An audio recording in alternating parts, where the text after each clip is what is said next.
Bonjour mes chers amis. J'espère que vous avez passé un très bon week-end.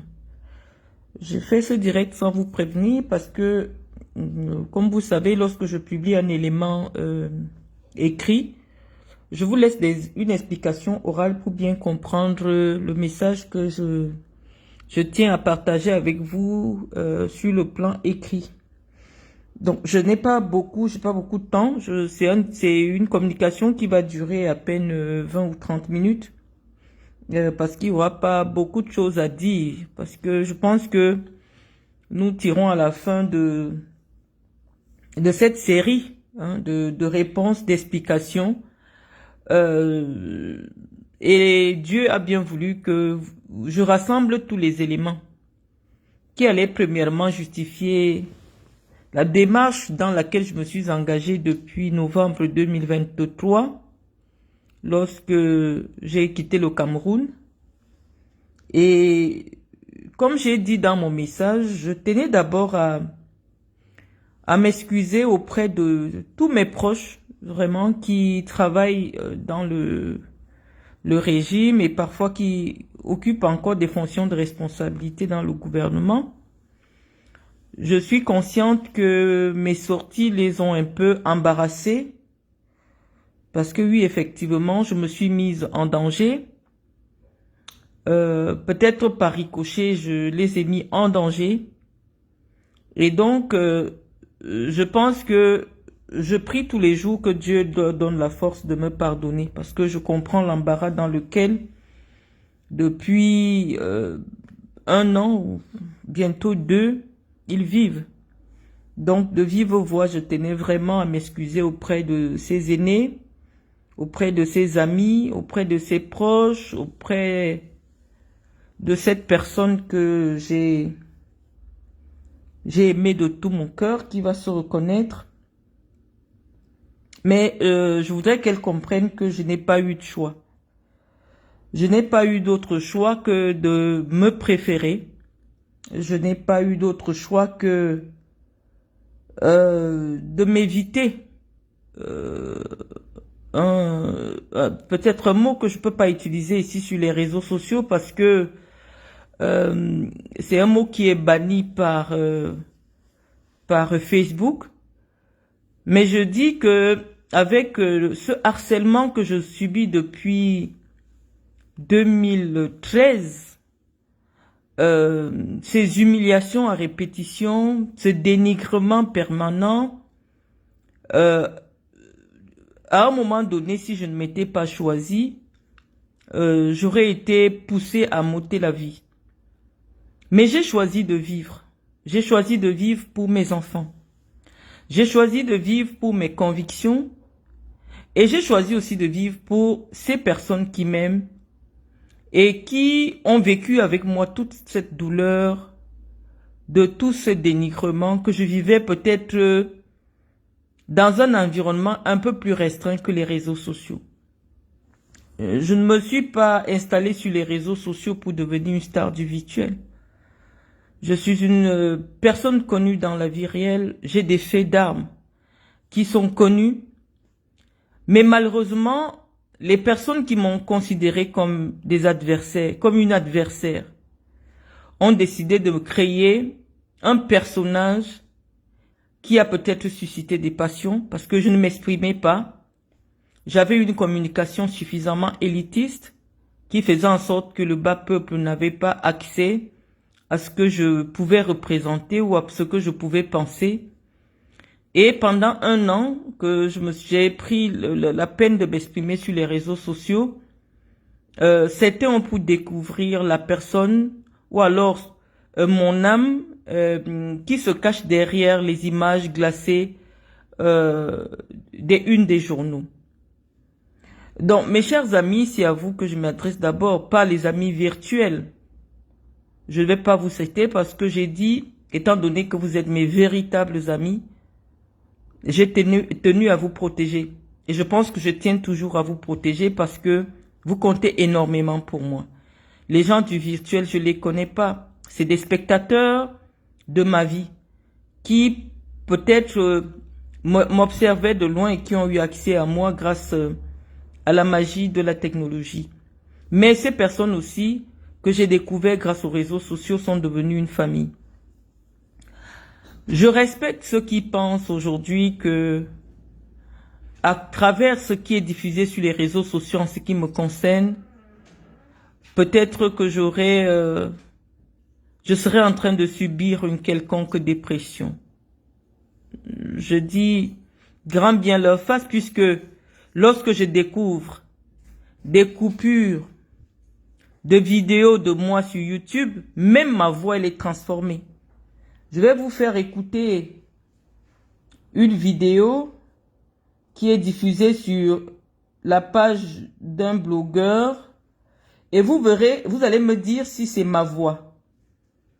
C'est-à-dire que même les blogueurs se sont rendus complices, je veux YouTube, pour me faire passer à travers de la manipulation informatique, pour me faire passer pour une déréglée. Je ne parle pas rapidement en saccade comme quelqu'un qui est en train d'avoir une diarrhée posée. Je vais un peu vous faire écouter à quoi ressemble ma voix pour des gens qui n'ont pas accès à ma page Facebook, parce que je vous ai dit, j'ai tellement restreint ma page Facebook que si quelqu'un si on n'a pas d'amis en commun, ou du moins si quelqu'un ne vous tag pas sur mon mur, vous pouvez pas me retrouver sur les réseaux sociaux. Et je l'ai fait pour des raisons professionnelles, vu les responsabilités que j'occupe. Je n'ai pas voulu que mon environnement professionnel et mon environnement d'affaires tombent sur ma vie privée, parce que ma page Facebook, c'est ma vie privée. Donc, ma page est suffisamment restreinte et ce sont des blogueurs camerounais qui alimentent leur page avec des vidéos de moi en changeant le son de ma voix. Donc, je vais commencer par là. Hein, je veux le volume. Je vous ai dit, je n'ai pas plus de 30 minutes parce que j'ai... La lampe LED intégrée fait briller l'acrylique et crée une belle ambiance. Souffre d'un besoin compulsif de reconnaissance. Pour lui, dans l'espace public, toute personne, tous ceux qui communiquent dans l'espace public sur leurs propres opinions sans jamais l'offenser, sans jamais le calculer, sont des fous, il a déjà trouvé toute une tirade de trucs, j'éclus, raclus, tout ça. Même Paul Biya n'est pas épargné. Paul Biya, c'est une chirurgie, tout ce qu'il dit dans ses vidéos. Et donc, une occasion, il ne manque jamais l'occasion de venir sur les réseaux sociaux, parce que son unique but sur les réseaux sociaux, c'est de concurrencer les personnalités qui sont connues. Et surtout que si elle se rend compte qu'il y a un public qui intéresse. Voilà, donc voyez seulement, je crois maintenant ça, je vais plus revenir dessus, c'est un Camerounais Bamileke qui a des trucs. Il prend des vidéos où j'expliquais le fonctionnement de ma fondation, que vous pouvez retrouver sur la page de la fondation Marlène Evoutou, une interview que j'accordais, et il modifie le son de ma voix. Il me fait parler en saccade comme quelqu'un qu'on a retourné par la tête, vraiment comme vous voyez là. Donc, je peux déjà vous expliquer à quel point c'est très difficile pour moi. Je suis pas... Je dis, c'est très difficile ce harcèlement psychologique que je subis. C'est-à-dire que même ma propre voix ne m'appartient plus. C'est-à-dire que mes enfants, les enfants de mes petits-enfants qui vont me découvrir des années plus tard, parce que malheureusement aujourd'hui avec Facebook, les vidéos se suppriment, vont découvrir une voix qui ne m'appartient pas. Et parce que les blogueurs, les communicants camerounais, les blogueuses sont financés par Chantal Biya et sa troupe. Je vous ai partagé une vidéo hier dans la nuit, parce que vous m'avez envoyé une capture d'écran d'une certaine Mate Zoa que je n'ai jamais rencontrée, j'ai jamais vu de ma vie. Elle me voit sur les réseaux sociaux et elle se permet de dire tout ce que vous avez vu, mais je sais que c'est pas tout le monde qui lit, donc je vais vous faire écouter sa page. Dans cette capture d'écran, vous vous souvenez que lorsque j'ai fait le direct sur Montingan, je vous ai dit que j'ai découvert une vidéo d'une certaine Matozoa qui disait que j'étais allé en prison parce que mon père et moi, le professeur Mendozé, nous avions planifié de faire un coup d'État au Cameroun et que c'est à la suite de cela que moi je découvre. Et pourquoi je prends au sérieux les propos de ces femmes-là? On ne va pas refaire le fil. Je vous ai dit que ces femmes sont en contact direct avec la première dame du Cameroun. Et celle-ci particulièrement, Marthe Zoa, elle se présente sur les réseaux sociaux comme un membre de la famille de l'épouse de Baboké, qui est le directeur du cabinet adjoint de la présidence de la République. Donc, même si vous ne voulez pas prendre ce qu'elle dit au sérieux, vous vous dites quand même que non. Une personne... Je vais d'abord vous faire écouter avant que je ne vous laisse la petite analyse. Hein. Donc, je vous laisse, faites d'abord écouter parce que je vous ai dit qu'on est au pas de course. On est au pas de course. Oh là là. J'ai un téléphone c'est un iPhone 16. Je ne sais pas trop comment. Voilà. Donc, on va d'abord écouter cette femme-là.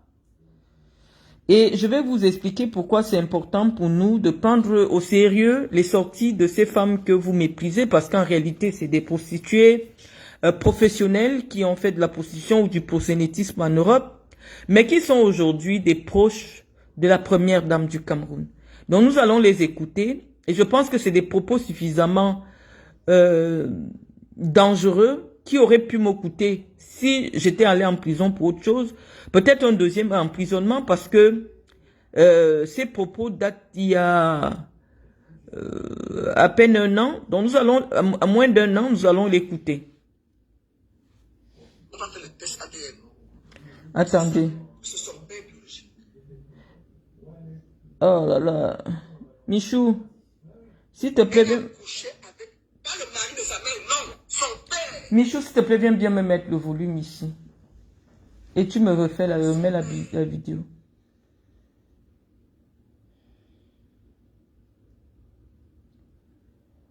Même, remets au début. Donc nous allons écouter cette femme parce qu'il faut que je... C'est ça, ce sont père biologique.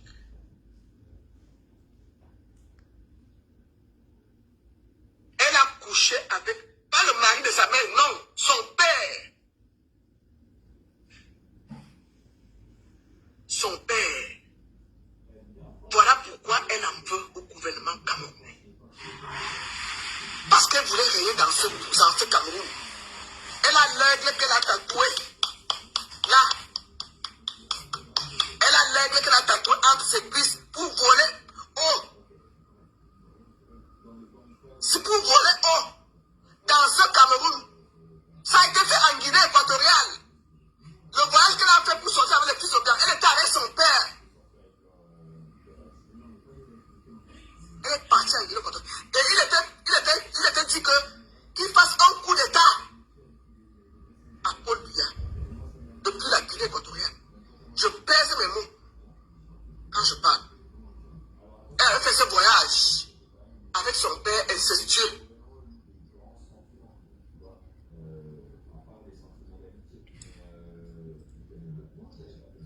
Même si je ne le fais pas, c'est pas grave. J'ai un beau corps, mon corps est propre. C'était pour venir faire le coup d'État. C'est pour ça que le monsieur est mort en prison. Puisque Biangema avait dit qu'il va payer l'argent que Bolbia réclamait à Mendoza. C'était pas ça le problème. Ce n'était pas l'argent. C'était un coup d'État préparé. Voilà pourquoi le monsieur est mort en prison. Voilà pourquoi ma main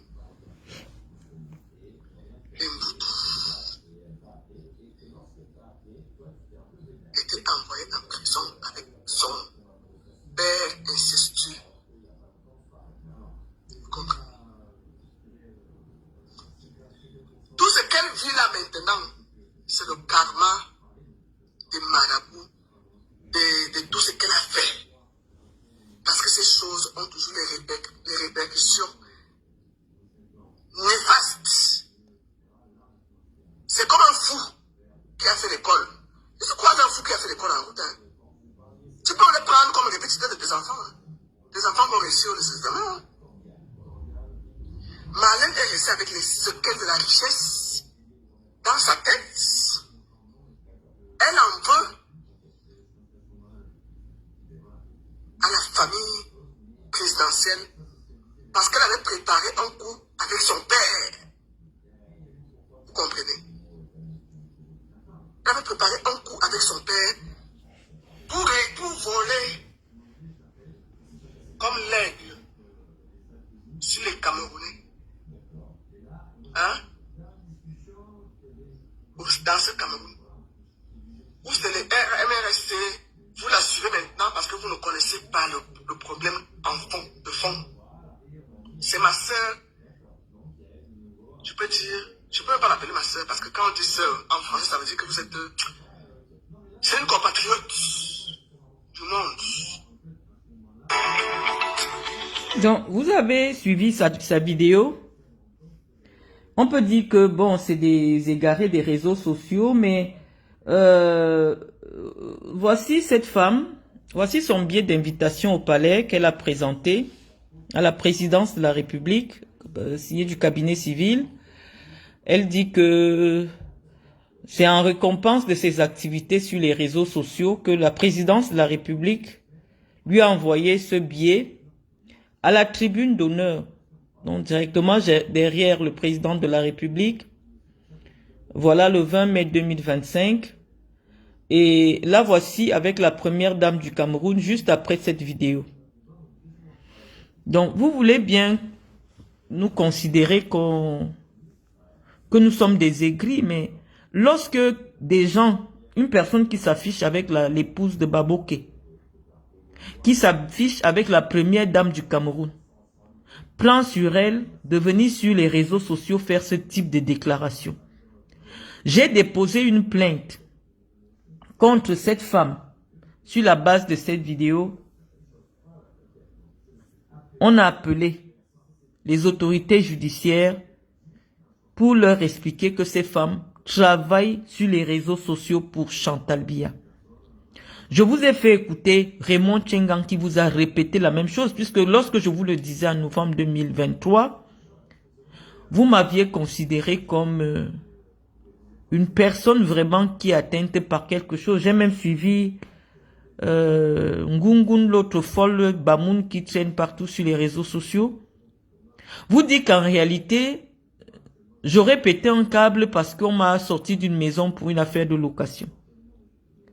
Vous savez, la justice sait que cette maison, je l'avais achetée, on avait avancé une partie de l'argent et 6 mois plus tard, la dame dit qu'elle me rembourse l'argent en omettant de me restituer l'argent des travaux que j'ai fait. Nous sommes allés au tribunal.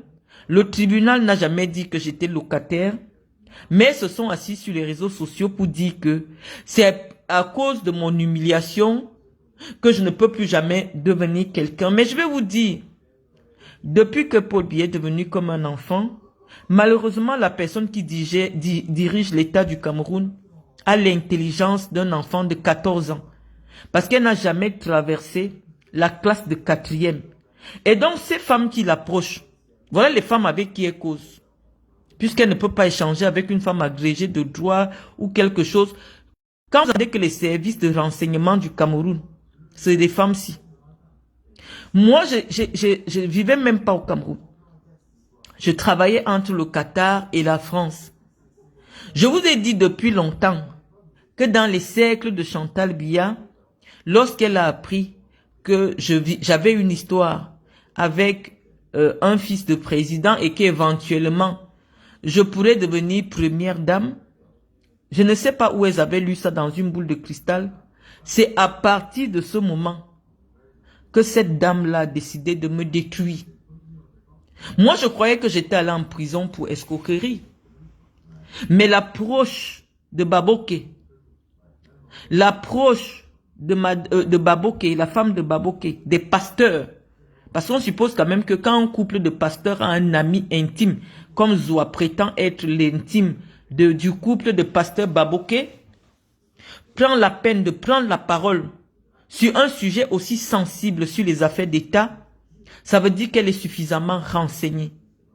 Mes amis, je ne vivais pas au Cameroun, je vivais en France, je vivais au Qatar, mais on m'a arrêté au Cameroun parce que le renseignement était celui que cette dame a donné. Que en réalité, moi je suis en train de ramener l'argent de la Guinée équatoriale pour venir enlever Paul Biya du pouvoir.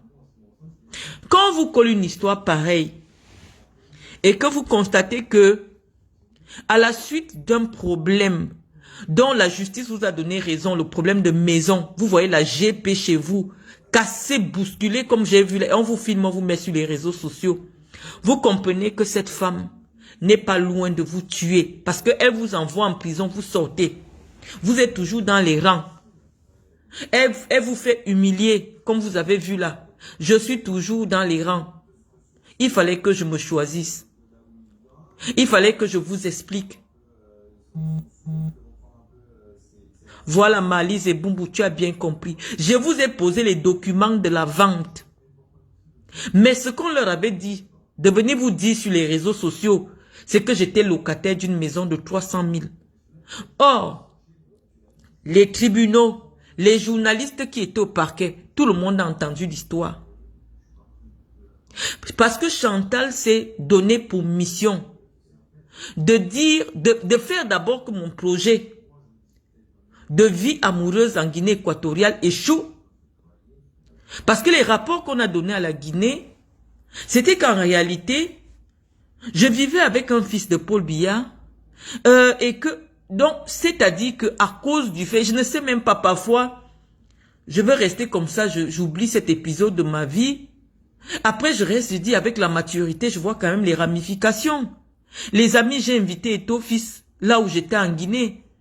Et maintenant, j'apprends qu'Eto-Fils est un membre de la famille de Paul Biya. Est-ce que c'est Eto-Fils qui allait donner l'information? Parce que je me demandais, mais attends, qui est parti raconter à cette famille? Mon père, c'était pas quelqu'un qui parlait des choses comme ça. Qui est parti raconter à cette famille que j'ai une relation avec un fils du président Obiang? Je me souviens que j'ai invité un seul Camerounais, c'était Samuel Eto'o. Les amis, les gens meurent souvent gratuitement. Ça dit qu'on meurt par ignorance. Donc il fallait que vous sachiez que depuis cette histoire, Chantal Biya qui considère que Mendozé était leur clown de la cour, il n'avait pas le droit d'être le fou de deux rois. Parce que Mendozé composait déjà des chansons pour Madame Obiang. Vraiment, il faisait les choses de chorale là-bas. À un moment donné, il n'était plus trop dans les grâces du coup présidentiel. Il restait beaucoup plus. Il vivait même en Guinée. Et moi, j'étais là-bas. Donc, de tout le temps qu'on a passé en Guinée, il y a des gens qui ont créé. Parce que Chantal n'a pas l'intelligence. Chantal n'a pas fait les études. Voilà son niveau de femme avec qui elle cause. C'est-à-dire que voilà le niveau d'information qui arrive à son niveau. Et vous savez qu'au Cameroun, à l'heure actuelle, lorsqu'on vous colle une affaire, que vous voulez faire le coup d'État, c'est qu'on veut déjà vous tuer. On veut déjà vous tuer. Voilà ce qui a fait en sorte que, malgré mes diplômes, vous me demandez pourquoi je n'ai pas eu un grand poste. Non, depuis 11 ans, dans les cercles du pouvoir, il se dit que de ma relation en Guinée équatoriale, c'était pour venir enlever Paul Biya au pouvoir. Et comme c'est sa femme qui décide, les amis, quel est le poste que j'aurais pu occuper dans votre pays? Malgré tout mon dynamisme que j'ai démontré, pour eux, tout ce que je faisais, je suis venu dire, Malise et Bumbou, tu es là, que ces mêmes femmes-ci sont allées dire à Chantal Biya que comme j'ai la fondation, je fais la concurrence avec elle.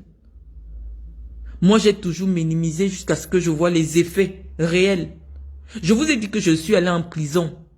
Vous ne verrez jamais une seule personne vous dire sur Internet que c'est moi qui étais dans le dossier, c'est moi qui ai porté plainte à Marlène dans l'affaire qui était au tribunal. Je vous l'ai expliqué jusqu'à ce que cette proche de Baboké, je préfère que vous preniez pour argent comptant parce que elle dit qu'elle est proche de Baboké. Et ceux qui avaient suivi ce direct savent que lorsque Marthe Zoa a pris la parole, elle avait bien expliqué que c'est quelqu'un de la présidence qui lui a donné la confirmation que en réalité je suis la fille du professeur. Et dans cette vidéo, elle dit que elle est même prête à demander qu'on déterre le corps de Mendozé pour prouver à tous les Camerounais que c'est vrai que je suis la fille de Mendozé. Voilà ce qui s'est passé. Elle dit que c'est quelqu'un de la présidence dont elle parle avec assurance, Claude Akam. Parce qu'elle est l'approche de Baboké. Et qui, Baboké, c'est le direct, c'est-à-dire que toutes les affaires internes de la présidence de la République. Voyez à quel niveau on est prêt. Et cette fille qui parle, ce n'est pas une Bamileke. C'est une fille boulou. C'est une fille boulou qui vient vous dire que Mendozé n'est pas allé en prison parce qu'il a volé l'argent des Camerounais. Elle parle avec l'autorité de Baboké, le directeur du cabinet civil. Donc elle a dit que c'est à la présidence qu'on lui a donné cette information. Que Mendozé n'est pas allé en prison pour une affaire d'argent. Mendozé allait en prison parce que Paul Biya a reçu l'information que Mendozé et moi, on voulait faire le coup d'État. Les amis, c'est comme ça qu'on détruit les vies des gens. Et je ne suis pas seul dans ce cas parce que le problème c'est que chez moi, peut-être, je sais pas, j'ai peut-être eu la chance parce que comme moi, j'avais jamais géré un poste de responsabilité au Cameroun, ce n'était pas facile qu'il me colle un motif qui aurait fait en sorte que je passe 20 ans en prison. Donc il fallait qu'il crée quelque chose en lien avec mon métier, le Qatar, les joueurs et tout ça, pour me faire arrêter. J'aurais été directrice d'une entreprise au Cameroun, on m'aurait collé 30 ans de prison. Parce qu'en réalité, depuis que Paul Biya est intellectuellement fragile, tout ce qui le fait réagir, c'est quand on lui raconte que telle personne veut prendre ton pouvoir. Et toute l'élite camerounaise est en prison à cause de ce motif de diffamation. Si je porte plainte à Zoua, Chantal Biya va appeler pour dire qu'on la libère parce qu'elle est sur les réseaux sociaux pour travailler pour elle. Regardez une affaire aussi grave.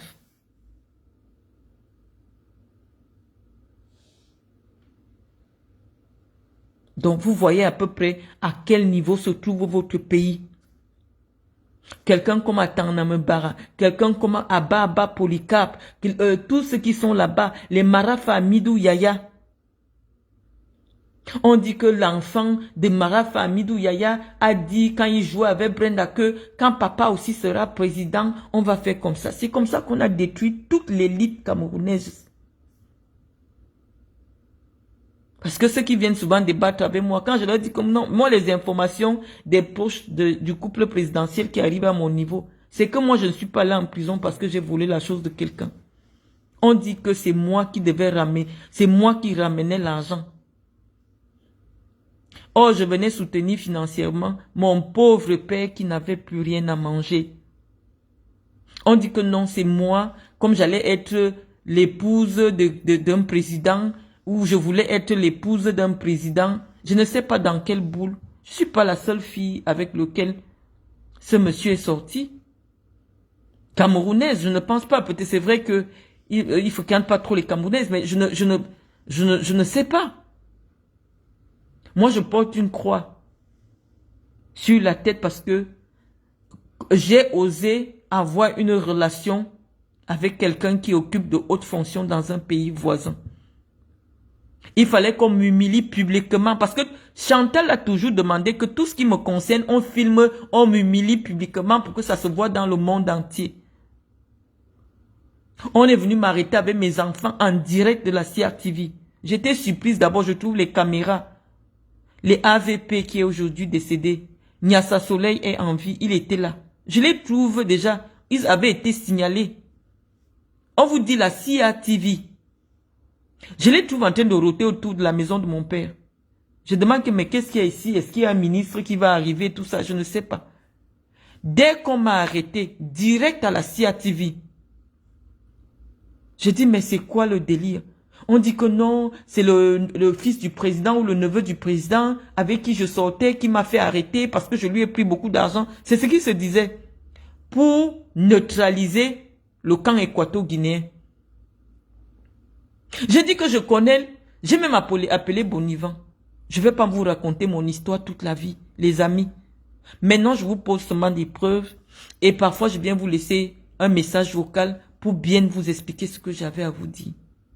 Nous sommes trop nombreux à avoir souffert. Je ne sais pas avec une telle étiquette qui est dans les cercles du pouvoir, ce que moi j'aurais pu faire avec mes diplômes dans votre pays. Donc j'ai décidé de partir parce que je me suis choisi. J'étais à 2 doigts de me faire assassiner par cette femme au Cameroun. Mon tort à avoir dit, on lui a dit que moi aussi je veux devenir première dame au Cameroun. Je voudrais que Dieu donne longue vie à Chantal Biya. C'est vrai qu'elle n'a pas connu un autre métier dans sa vie. Bon, elle a été serveuse dans un bar et après elle est devenue première dame du Cameroun. Je voudrais qu'elle vive longtemps parce qu'elle est jeune. Et qu'elle vive au Cameroun quand une autre femme sera obligatoirement, même dans 30 ans, il y aura une autre femme qui sera première dame au Cameroun. Ce qu'on a vécu avec cette femme-là, il ne faudrait plus que le Cameroun connaisse cela un jour. Et donc c'est pour cela que je vous faisais comprendre, les amis, que des carrières, des jeunes femmes brillantes, des femmes calées, qui ont peut-être sont réduites aujourd'hui au silence, parce que elles n'ont pas eu le CV auprès de Chantal d'avoir voulu être première dame. Je vous dis, les amis, qu'à l'époque, je marchais avec des gardes du corps et je me déplaçais avec un cortège. Oui, peut-être que nos voisins, ils sont un peu exubérants. Je n'avais peut-être pas droit à un tel cortège. J'avais peut-être pas droit. Mais je vois des gens au Cameroun, je n'occupais aucune fonction au Cameroun. Donc je peux faire, je vois des femmes qui viennent souvent là, ils alignent 24, ils font le tour de Yaoundé. Je ne méritais pas toute l'humiliation que je subis depuis des années. Je vous ai fait comprendre que dès que quelqu'un commence à m'insulter, la présidence te recrute. Chantal elle-même, elle avait son profil. Pendant 10 ans, elle s'est insultée avec moi sur ma propre page Facebook. Et je vous ai montré comment j'ai su que c'est le profil de Chantal Biya. Ce profil s'appelait Agatha Pin les Jaloux. Dès que j'ai parlé de ça sur Facebook, le profil s'est déconnecté. Le profil s'est déconnecté. Matt Zoua vous a dit que Chantal Biya la suit, que Chantal Biya lui a dit qu'elle la suit sur les réseaux sociaux. Elle la suit avec quel compte? Zoua, depuis que Zoua fait ses tontines sur Facebook, Chantal Biya ne voyait pas. Non, voilà la vidéo qui a valu le rapprochement de Chantal Biya jusqu'à ce que Chantal reçoive Zoua sans chaussures dans son appartement privé et crée des moments d'intimité avec cette vendeuse de faux sacs sur Internet. Il faut que Dieu donne longue vie à Chantal Biya. Cette femme a détruit les femmes camerounaises. Je sais qu'elle m'a repéré parce que, en même temps que j'avais cette réputation de partager la vie d'un homme important, j'ai gardé ça secret. J'ai tout fait pour garder ça secret, mais j'ai invité un serpent chez moi. J'ai invité Samuel Eto'o chez moi. J'ai invité Samuel Eto'o où j'étais en Guinée. Mais moi, je ne savais pas à cette époque que Samuel Eto'o allait entrer avec les gens là. Je ne savais pas. Et au fur, on dit que le temps finit toujours par tout révéler. On vient même déjà nous dire qu'il est parenté à Chantal Biya. Je ne savais pas. Parce que je restais toujours comme ça. Je dis que mais j'ai gardé cette histoire secrète. Ça fait des années que je vis avec ce garçon.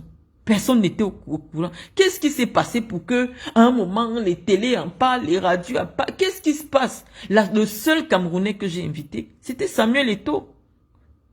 Et maintenant, vous voyez tout le schéma en train de se défaire sous vos yeux. Donc, moi, naïvement, quand j'ai voulu être présidente de la FECAFOOT, je me disais, oui, je suis présidente de la région du Sud FECAFOOT, donc ce n'est qu'un cheminement normal. Non, l'idée c'était que le rapport qu'on a donné à Chantal Biya, c'est ça, que non seulement je serai première dame dans un pays, je vais gérer les milliards de la FECAFOOT et je vais enlever son mari pour peut-être venir devenir première dame. Parce que leur histoire que je voulais régner, quand Zoua parle là, je voulais régner sur le Cameroun. Je ne vis pas au Cameroun. Je vis dans un pays voisin. Donc ça veut dire que c'est Mendoza qui voulait devenir président de la République. Qui avait déjà vu Mendoza dans un meeting politique? Qui avait déjà vu Mendoza parler de la politique? Un jour, qui l'avait même déjà vu avec les habits du RDPC? La seule chose qui occupait Mendoza, c'était sa chorale. Et dans leur leitmotiv maintenant, c'est que oh, cette fille, comme elle est tellement aigrie, elle a eu honte qu'on l'a humiliée. Oui, mon cher ami, j'étais obligé de m'exprimer. J'étais obligé de m'exprimer. Je sais que je vous ai mis dans l'embarras. Mais j'avais pas d'autre choix.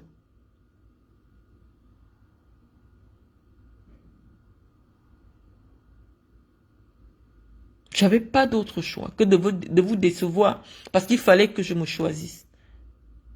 J'ai entendu tout genre de choses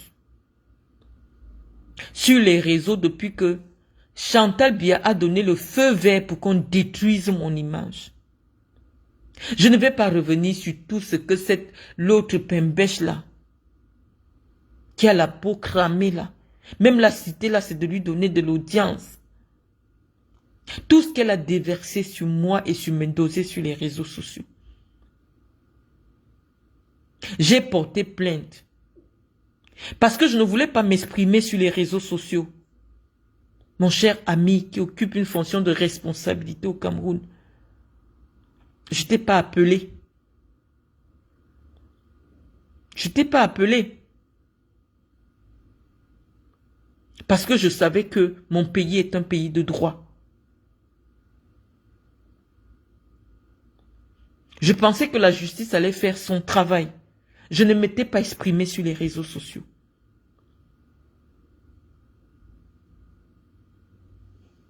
Mais non. On m'a expliqué en justice que la gouvernante de la première dame a appelé pour dire que Guylaine Chapuis est mandatée pour insulter, pour mentir sur moi impunément. Il y a des millions de vues de tout ce qu'elle déverse. Elle ne nous connaît pas. La dernière en date serait qu'elle serait l'amie des enfants de Mendoza. Ils sont souvent ensemble au palais. Je ne sais pas. Ces femmes, c'est des malades mentales. C'est des malades mentales. Mais ces malades mentales-là, c'est elle qui alimente le réseau d'information de Chantal Biya qui gouverne un pays.